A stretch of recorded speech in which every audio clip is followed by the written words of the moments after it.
धन्यवाद संचालक महोदय। सर्वप्रथम मंचासीन उपस्थित सचिव बोर्ड ऑफ टेक्निकल एजुकेशन से अजीत कुमार मिश्रा जी, मुख्य अतिथि डॉक्टर सिद्धार्थ सिंह जी, डॉक्टर परी सिंह जी और मंचासीन उपस्थित अतिथि और विशिष्ट अतिथि सभी का मैं बहुत बहुत स्वागत करता हूँ। मित्रों, आज विश्व फार्मासिस्ट दिवस समारोह कार्यक्रम आयोजन किया गया है। फार्मासिस्ट एक ऐसी हम तो प्रणाली बताते हैं जैसे हमारे शरीर में आत्मा होती है और दूसरा शरीर होता है। अगर शरीर से आत्मा निकल जाए तो शरीर किसी काम की नहीं रहती। ठीक उसी प्रकार डॉक्टर के साथ फार्मासिस्ट अगर नहीं रहेंगे तो ये बहुत जरूरी है। चाहे सेहत की बात हो, चाहे मरीज को दौड़ाने की बात हो, हर जगह बिना फार्मासिस्ट के हम लोग अधूरे रहते हैं। ज़्यादा कुछ ना बोलते हुए यही कहूँगा कि अभी जैसे हमारे मुख्य अतिथि ने बोला कि आप इनका सहयोग करें, इनके हाथों को मजबूत करें और निश्चित तौर पर ये आपका सहयोग करेंगे। नमस्कार। बहुत बहुत धन्यवाद। और कार्यक्रम को आगे बढ़ाते हुए मैं Babu Singh college of pharmacy के निदेशक परम आदरणीय डॉक्टर राजेश सिंह सर से निवेदन करूंगा कि मंच पर आ जाएं।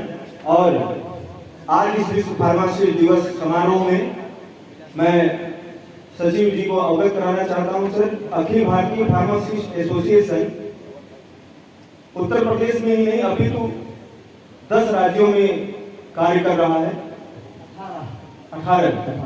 18 राज्यों में कार्य कर रहा है। 10 राज्यों की जो मेरे पास जानकारी है वो 6 महीने पूर्व की है और अब बाकी राज्यों में भी एक्टिव हो गया है। और उत्तर प्रदेश में रिटेल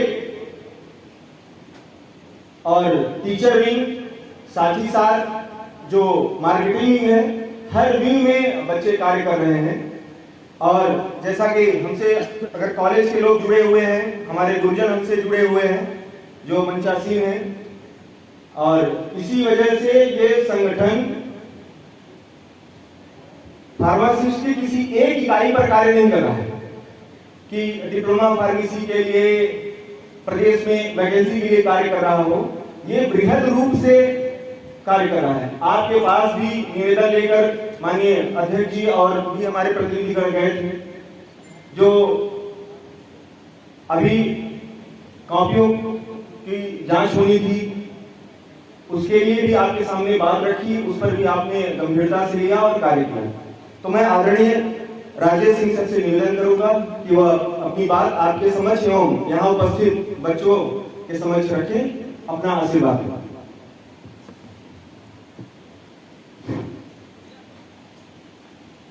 बहुत बहुत धन्यवाद संचालक महोदय।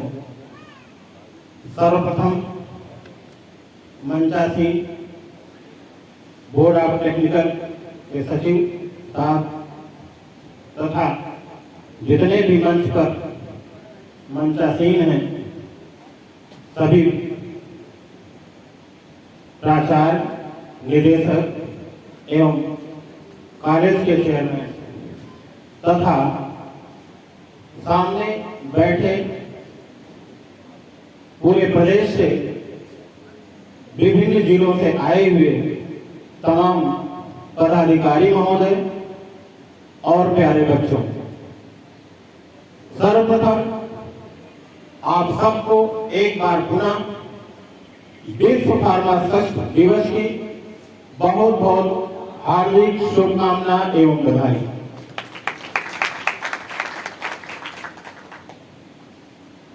डी फार्म अथवा फार्मेसी से रिलेटेड जो भी समस्याएं हैं, हमारे तमाम वक्तागण एक एक करके सभी चीजों को रख चुके हैं।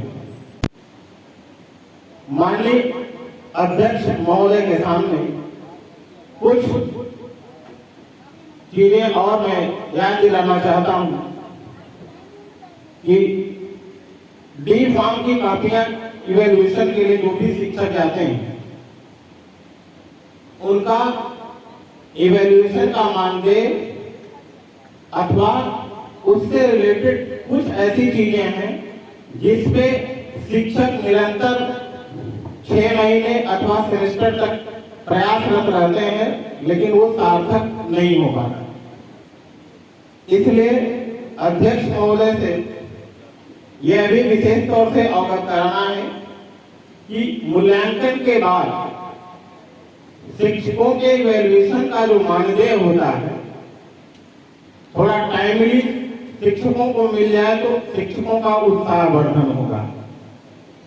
और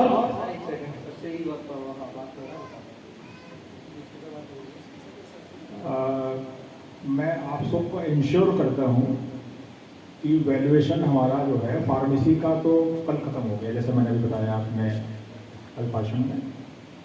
इंजीनियरिंग का हमारा टारगेट है कि 30 सितंबर तक ख़त्म हो जाए। ये मेरा टारगेट है कि अक्टूबर फर्स्ट वीक में हम रिजल्ट घोषित कर देंगे। ये कंफर्म है, एश्योर्ड है, it is guaranteed. October first week में मैं रिजल्ट घोषित कर दूंगा और इट इज गारंटेड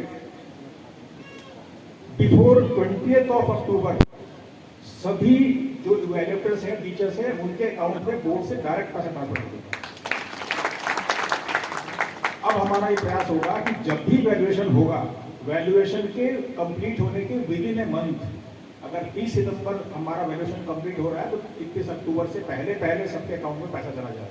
तो मैं आपको इंश्योर करता हूं कि दीपावली के पहले यानी 20 अक्टूबर तक आपके खाते में पैसा चला जाता है। I ensure. Thank you so much. और एक विनम्र अनुरोध ये है सर कि डी फॉर्म से रिलेटेड जो भी एफिलिएशन के लिए इंस्ट्रक्शन जब होता है तो बोर्ड ऑफ टेक्निकल एजुकेशन से फार्मेसी फील्ड का व्यक्ति अक्सर नहीं होता। ये सबसे बड़ी हमारी आपसे विनम्र निवेदन है कि जब भी एफिलिएशन के लिए डी फार्म क्लासेस के एफिलिएशन के लिए बोर्ड से व्यक्ति आते हैं तो उनमें अदर देन फार्मेसी होती है।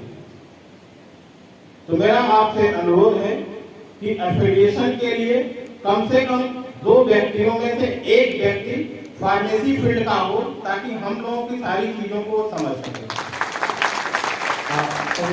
डालना चाहूँगा, जैसे अभी बता रहे हैं कि फार्मेसी का इंस्पेक्शन होता है तो उसमें इंजीनियरिंग के होते हैं या सिविल के होते हैं। तो सर से बात हुई थी, सिविल का इसलिए होता है कि उसमें मेजरमेंट करने के लिए होता है और सर ने बोला है, आश्वस्त भी किया है कि जब कभी इंस्पेक्शन होगा तो उसमें फार्मेसी के ही बंदे रहेंगे। अगली बार अगर आपकी फार्मेसी में होगा तो ये कंटेक्ट किया है और लेटर भी दिया है वो होगा। और एक छोटा सा प्रकार बता रहा हूँ, मानदेय के लिए आपने बोला था अभी मानदेय बहुत कम है, तो सभी टीचर साथियों को ये बताना चाहूँगा, हमने सर से मांग की थी 50 रुपए की, तो सर ने बोला था कि 50 नहीं तो मैं 35 रुपए का आप लोगों को करवा दूंगा। बहुत बहुत धन्यवाद। हमने आश्वासन किया था मैं 35 रुपए का करवाने का, तो शायद इस बार नहीं होगा तो अगली बार सर शायद करा। अभी 15 रुपए है, 35 रुपए कराएंगे। हाँ अभी वर्तमान अभी वर्तमान में जो 15 रुपए है वो आगे बढ़ के 35 रुपए होगा। सर ने भी इस विषय को गंभीरता से लिया था कि मैं भी समझता हूँ कि ये बहुत पैसा कम है, इतना नहीं होना चाहिए, अधिक होना चाहिए। तो सर ने भी बोला कि 35 रुपए का करवाता हूँ। तो इसके लिए मैं सर को बहुत बहुत धन्यवाद देता हूँ कि सर ने हमारी बात भी सुनी और हमें आश्वस्त किया कि हो। Thank you so much sir. एक और छोटी सी मैं आग्रह करना चाहता हूँ कि डी फॉर्म प्रैक्टिकल के लिए जो भी एग्जामिनर नियुक्त होते हैं उसका एक मानक कम से कम डिसाइड होना चाहिए, क्योंकि अक्सर ये होता है कि 15 साल 10 साल एक्सपीरियंस वाले टीचर्स या कॉलेज के प्रिंसिपल या प्रोफेसर बैठे रहते हैं और कुछ बैक डोर कह लीजिए या अनदर रूट से फ्रेशर्स इवन 3 ईयर एक्सपीरियंस भी नहीं है, उनकी ड्यूटी लग जाती है। तो इसमें मेरा मैं निवेदन करूंगा कि कम से कम उनको एक्सपीरियंस बेसिस पे बच्चों टीचरों की ड्यूटी लगाई जाए। सर इस बात पे भी बात हुई थी और सर ने आश्वस्त किया था कि जो गलती से लग गई है या किसी ने लगवा दी है, एक्चुअली क्या होता है कि जो सर के पास जो रिकॉर्ड जाता है वो आपकी जो जहाँ से ड्यूटी लगाई जाती है वहाँ से डायरेक्ट सचिवालय से नहीं लगती है, सर के पास से नहीं लगती है। तो सर के पास जो रिकॉर्ड जाता है सर वही अप्रूव करते हैं। तो अगली बार सर ने बोला है कि अगली बार ऐसी कोई हर साल आपकी नई यूनिक आईडी बनेगी और जहाँ भी कहीं दिक्कतें होंगी वो सही की जाएगी। सर इसी में एक पॉइंट और प्लीज एक इंफॉर्मेशन और एग्जामिनर कि जो हमारे एग्जामिनर्स पहले से रजिस्टर्ड हैं, फार्मेसी के हों या अदर देन फार्मेसी के हों बोर्ड में, वो सारे एग्जामिनर्स की आईडी हमारा रिजल्ट घोषित होते ही अक्टूबर फर्स्ट वीक में, जैसा मैंने बताया, रिजल्ट हम घोषित करेंगे, हम सारी फ्लश आउट कर देंगे, सब डिलीट कर देंगे और नए सिरे से सभी की आईडीज हम लोग क्रिएट करेंगे। रीजन बिहाइंड कि अभी जो हमारे पास आईडीज हैं उसमें हम लोगों ने देखा है कि बहुत सारे लोगों की जो गलत इंटेंशन वाले हैं, सभी लोग गलत नहीं होते, 100 में से एक आध होती है गलत, लेकिन उनकी वजह से सबकी छवि खराब होती है। तो डुप्लीकेट आईडीज हो जा रही है। कोई बंदा है, पता चला इलाहाबाद में, उसकी एक आईडी इलाहाबाद से बनी हुई है, एक फतेहपुर से बनी हुई है, एक लखनऊ से बनी हुई है, उन्हीं को 3-3 जगह अलॉट होता है।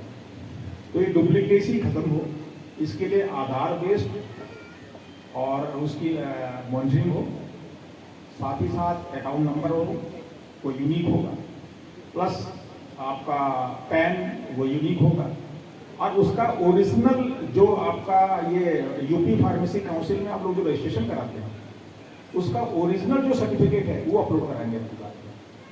वरना क्या करते हैं लोग, तो उसकी फोटो कॉपी करा के अपलोड कर देते हैं या नंबर इधर उधर कर देते हैं। अब की बार हमने कहा कि नहीं, फार्मेसी काउंसिल से जो रजिस्ट्रेशन होता है उसका ओरिजिनल डॉक्यूमेंट अपलोड कराइए। उनके जो क्वालिफिकेशन के, जैसे बी फार्मा है या एम फार्मा है या पीएचडी है, जो भी उनकी एजुकेशनल क्वालिफिकेशन है उसका ओरिजिनल डॉक्यूमेंट अपलोड कराइए, स्कैन कराइए। पैन कार्ड, आधार कार्ड ओरिजिनल अपलोड कराइए और डायरेक्ट अब कॉलेज में जैसे आप एंट्री करवाते थे, जैसे मान लीजिए कि इलाहाबाद का कोई है प्राइवेट कॉलेज का या गवर्नमेंट कॉलेज का, उसे अपनी एग्जामिनर आईडी बनानी है, तो इलाहाबाद में जो गवर्नमेंट पॉलिटेक्निक कॉलेज हैं, फॉर एग्जांपल पेरियागंज में गर्ल्स पॉलिटेक्निक है या एनआरआईपीटी है या इलाहाबाद में मेजा में एक है, वहां जाकर गवर्नमेंट इंस्टीट्यूशन में वो अपनी आईडी बनवा देते, वहीं को वहीं अपना प्रोफार्मा उन्होंने भरा और ऑटोमेटिकली आईडी जनरेट कर दी। अब ऐसा नहीं होगा, हमने सॉफ्टवेयर चेंज कर दिया। अब यहाँ से सारे डॉक्यूमेंट आप अपलोड करिए, गवर्नमेंट कॉलेज के जो प्रिंसिपल होंगे वो वेरीफाई करेंगे कि जो डॉक्यूमेंट अपलोड किए गए हैं मैंने उसे देखा है, वो सही है, ही इज रिस्पॉन्सिबल, और वो फॉरवर्ड करेंगे बोर्ड को। बोर्ड में हम उसे फिर से चेक करेंगे कि जो आया है ये सही है कि नहीं। उसके बाद जब ओके करेंगे तब आईडी आएगी और वो आईडी जो आपने अपना एग्जामिनर ने जो मोबाइल नंबर डाल रखा है उसमें आ जाएगी, ये आपकी आईडी है। इससे डुप्लीकेसी खत्म हो जाएगी। एक्सपीरियंस, जैसा आपने कहा, जिसका ज्यादा एक्सपीरियंस होगा उसे हम प्रेफरेंस देंगे। और साथ ही साथ एक चीज और, जैसे वैल्यूएशन में आप लोगों ने मेरा सहयोग किया, तो अगर मेरे पास 3 एग्जामिनर हैं और मुझे प्रेफरेंस देना हो, तो जिसका एक्सपीरियंस ज्यादा हो, क्वालिफिकेशन ज्यादा हो, उसे प्रेफरेंस हम देंगे। लेकिन थियरी कॉपीज के मूल्यांकन में बहुत कम लोग इंटरेस्ट लेते हैं। प्रैक्टिकल के लिए मेरे पास बहुत सिफारिश आती है कि सर मेरी ड्यूटी वहां लगवा दीजिए, मेरी ड्यूटी वहां लगवा दीजिए, लेकिन आज की डेट तक एक भी, चाहे फार्मेसी का परीक्षक हो या नॉन फार्मेसी का हो, मेरे पास ये सिफारिश लेके नहीं आया कि सर थियरी कॉपी के इवेल्युएशन में भी मेरी ड्यूटी लगवा दीजिए, एक भी नहीं आया। बल्कि ये कहने आया सर थियरी की कॉपी मेरी लगे, मेरे को दिक्कत है, कटवा दीजिए इसमें।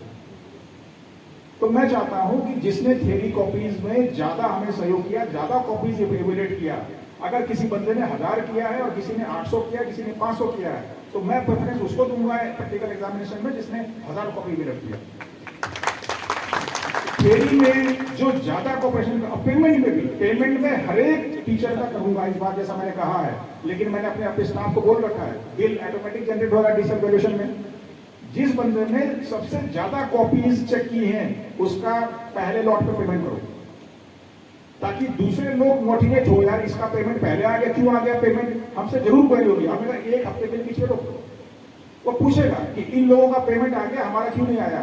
तब हम बताएंगे कि उसके पेमेंट पहले इसलिए आया क्योंकि उसने कॉपी ज्यादा वैल्यू की है, अगली बार से आप भी करिए, आप आ जाएगा पहले। उसके बाद उससे कम जिसने किया होगा सेकंड लॉट में उसका करेंगे, थर्ड लॉट में सबसे कम का करेंगे। और हमने कहा कि कोई ऐसा सेंटर भी होगा, गवर्नमेंट सेंटर में वैल्यूएशन हो रहा है, कोई ऐसा सेंटर भी होगा जिसमें कि 500 की कॉपी लोगों ने चेक नहीं करी, पूरे वैल्यूएशन में 500 कॉपी भी नहीं चेक करी। मैंने कहा उनका वैल्यूएशन, उनका पेमेंट करूंगा। वो कहेंगे ना कि हमारा 500 कॉपीज का पेमेंट क्यों नहीं आया। पूरे सेंटर की बात कर रहा हूँ, एग्जामिनर की बात नहीं कर रहा हूँ। तो मैं उनको करेक्ट करो पेमेंट, ताकि हम भी तो जान सके और इनकम्बेंट भी तो जान सके कि क्यों ये डिफरेंस किया हमने। और मैं ये मानता हूं कि जब तक सामने वाले को कुछ ना कुछ इंसेंटिव न मिले वो मोटिवेट नहीं होगा। तो मेरा प्रयास यही है, जो ज्यादा काम करे, ईमानदारी से काम करे, उसका फुल सपोर्ट करो। उसकी सारी समस्याओं को अगर नियम से थोड़ा हटकर भी सहयोग करना हो तो करो। मैं करता भी हूं, करूंगा भी, ठीक है।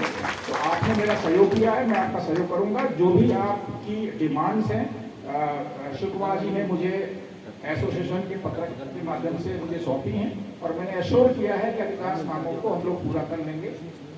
हालांकि ऐसा भी नहीं है कि सारे डिसीजन नहीं ले सकता हूँ, हमारे ऊपर भी मुझसे ऊपर हमारे चेयरमैन होते हैं, उनका ही निर्णय मान्य होता है जो है। तो जो जैसे रिनोवेशन बढ़ाने की बात है कि 15 रुपए पर कॉपी, जैसे एक में 25 रुपए, हमारे यहाँ 15 रुपए, तो उसको बढ़ाने की बात आ रही है। तो वो बढ़ाने का डिसीजन वहीं से होगा, बोर्ड से होगा। तो लेकिन मैं पॉजिटिवली मूव करूंगा। हमारे प्रमुख सचिव साहब इस समय आलोक कुमार जी हैं, बहुत सीनियर आईएएस हैं, काफी अच्छे हैं वो। और मुझे लगता है कि जैसे डायरेक्ट एडमिशन की बातें अभी 2 साल से हो ही नहीं रही थी, बिल्कुल इन्होंने पहली मीटिंग में कहा कि नहीं ये ठीक है, कर देगा। तो ऐसी मुझे लगता है कि रिनोवेशन बढ़ाने वाली बात जो एग्री कर जाएंगे, हो जाएगी। आपकी अधिकांश मांगे मान ली जाएंगी, मैं पॉजिटिवली रखूंगा। बस आपका सहयोग मुझे चाहिए, अब मैं आपके साथ। Thank you so much.